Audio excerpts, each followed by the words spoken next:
Hello. ಹಾಂ sir, ನಾನು ಹೆಂಡತಿಗೆ ಫೋನ್ ಮಾಡಿದ್ದೆ. ಅವಳ ಫೋನ್ ಸ್ವಿಚ್ ಆಫ್ ಬರ್ತಾ ಇದೆ. ಅವಳ ಹತ್ರ ಒಂದು ಮುಖ್ಯವಾದ ವಿಷಯ ಮಾತಾಡಬೇಕು. ಸ್ವಲ್ಪ ಫೋನ್ ಕೊಡ್ತೀರಾ? ಹಾಂ, ಇರು, ಕೊಟ್ಟೆ.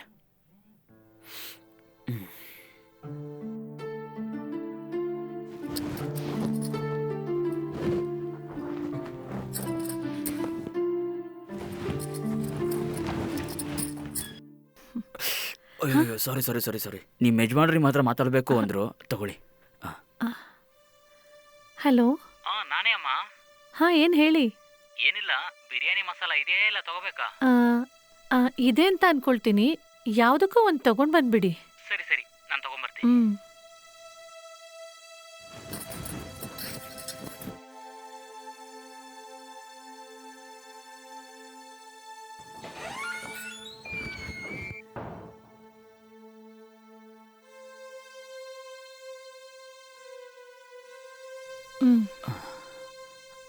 ಸಾರಿ, ನಾನು ಬಾಗಿಲು ತಟ್ಟದೇನೆ ಹಾಗೆ ನುಗ್ಬಿಟ್ಟೆ. ಪರವಾಗಿಲ್ಲ ಬಿಡಿ ಸರ್. ಇದನ್ನ ನೀವು ಬೇಕು ಅಂತ ಏನು ಮಾಡಲಿಲ್ಲ ಅಲ್ವಾ?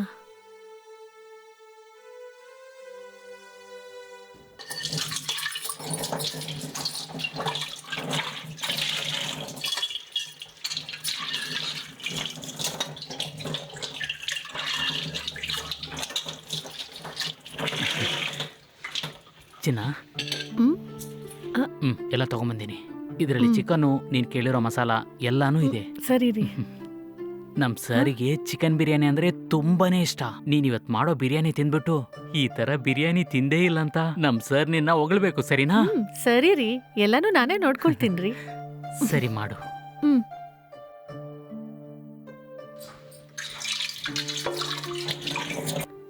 ಮತ್ತೇನು ಸರ್, ಬಿಸ್ನೆಸ್ ಎಲ್ಲ ಚೆನ್ನಾಗಾಗ್ತಾ ಇದೆಯಾ? ಚೆನ್ನಾಗಿ ಹೋಗ್ತಿದೆ ಕಣ.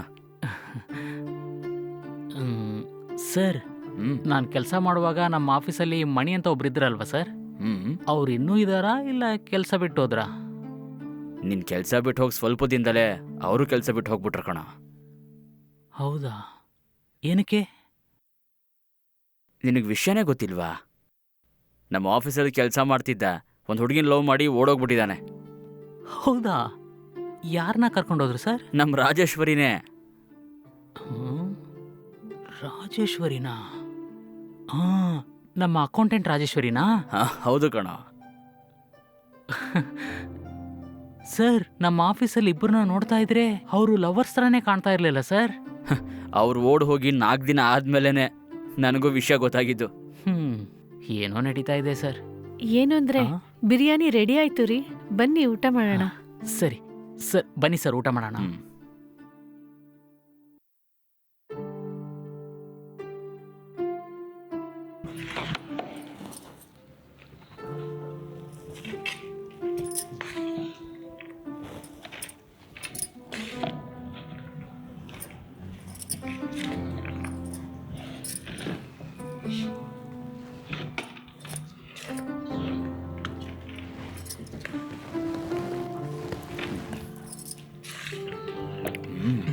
ಸಾಕು ಸಾಕು.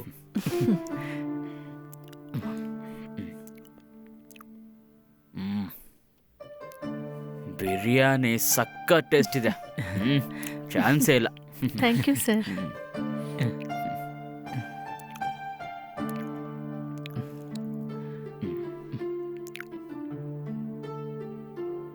ನಿನ್ನನ್ನು ನಿನ್ನ ವೈಫ್ನು ಮೀಟ್ ಆದಮೇಲೆ ನಂಗಂತೂ ತುಂಬಾ ಖುಷಿ ಆಯ್ತಪ್ಪ. ಟಿಫನ್ನು ಬಿರಿಯಾನಿ ಅಂತ ಹೊಟ್ಟೆ ತುಂಬಿಸ್ಬಿಟ್ಟೆ ಕಣ. ನೀವು ಮಾಡಿದ ಬಿರಿಯಾನಿ ತುಂಬ ಚೆನ್ನಾಗಿತ್ತಮ್ಮ. Thank you sir. ಸರ್, ನೀವು ಆಗಾಗ ನಮ್ಮ ಮನೆಗೆ ಬರ್ತಾ ಇರ್ರಿ ಸರ್. ಹೌದು ಸರ್. ಖಂಡಿತ ಇನ್ನೊಂದಿನ ಬರ್ತೀನಿ. ನಾನು ಸಾರ್ನ ಕಾರ್ವರೆಗೆ ಬಿಟ್ಟು ಬರ್ತೀನಿ. ಸರಿ ರೀ. ಬರ್ತೀನಮ್ಮ. ಹಾ, ಸರಿ.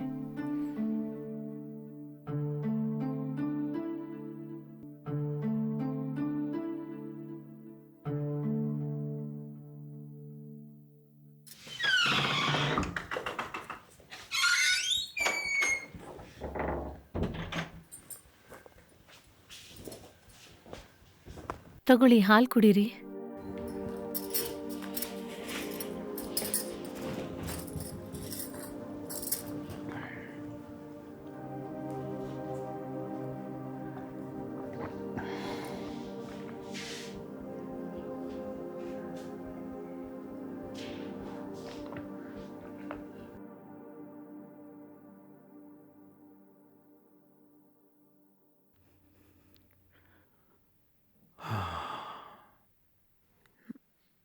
ಹ್ಮ್ ಏನಂದ್ರೆ ಹಾಂ ಇವತ್ತು ನಮ್ಗೆ ವ್ಯಾಪಾರದಲ್ಲಿ ಎಷ್ಟು ಸಿಕ್ತು ರೀ? ಚೆನ್ನಾಗಿ ನಡೀತಾ? ಬರ್ತಾ ಬರ್ತಾ ಸರಿಯಾಗಿ ವ್ಯಾಪಾರ ಆಗ್ತಾ ಇಲ್ಲ. ಇವತ್ತು ಬರೀ 800 ರೂಪಾಯಿಗೆ ಮಾತ್ರನೇ ವ್ಯಾಪಾರ ಆಯಿತು. ಬರೀ 800 ರೂಪಾಯಿನಾ?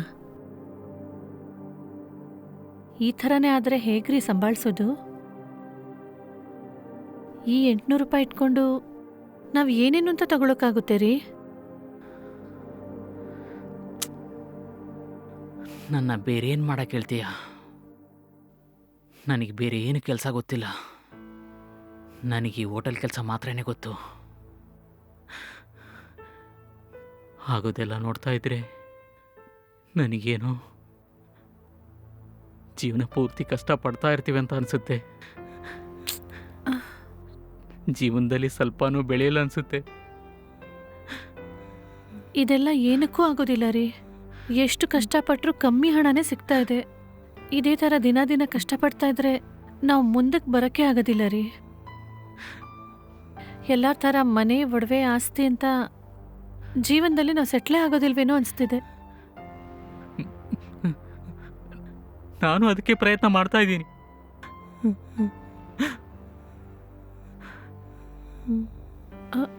ಏನು ಅಂದರೆ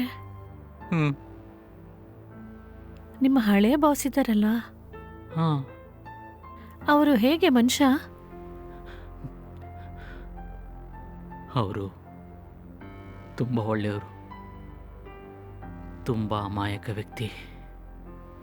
ಯಾರನ್ನಾದರೂ ನಂಬಿಟ್ರೆ ಅವ್ರಿಗೋಸ್ಕರ ಪ್ರಾಣನೇ ಕೊಡ್ತಾರೆ. ಅವರಿಗೆ ದೊಡ್ಡ ದೊಡ್ಡ ಬಂಗ್ಲೆ, 2-3 ಫ್ಯಾಕ್ಟ್ರೀಸ್, ಅವರಿಗೆ ಈ ಥರ ಬೇಕಾದಷ್ಟು ತುಂಬ ಆಸ್ತಿ ಇದೆ. ಆದರೆ ಈ ಆಸ್ತಿ ಎಲ್ಲ ಅನುಭವಿಸೋಕ್ಕೆ ಒಂದು ವಂಶ ಕೂಡ ಇಲ್ಲ.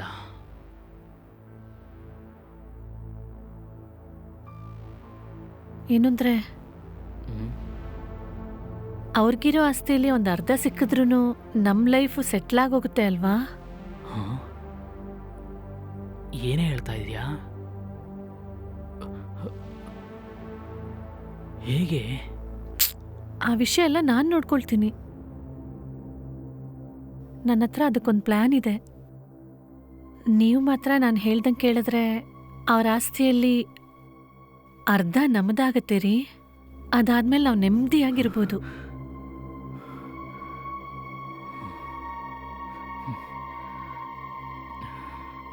ಸರಿ.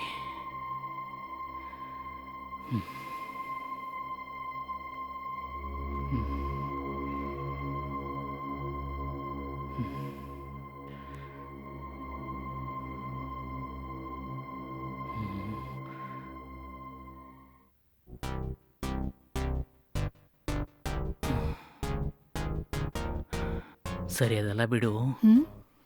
ನಾವಿಬ್ರು ಸ್ವಲ್ಪ ಹೊತ್ತು ಸಂತೋಷವಾಗಿರೋಣವಾ?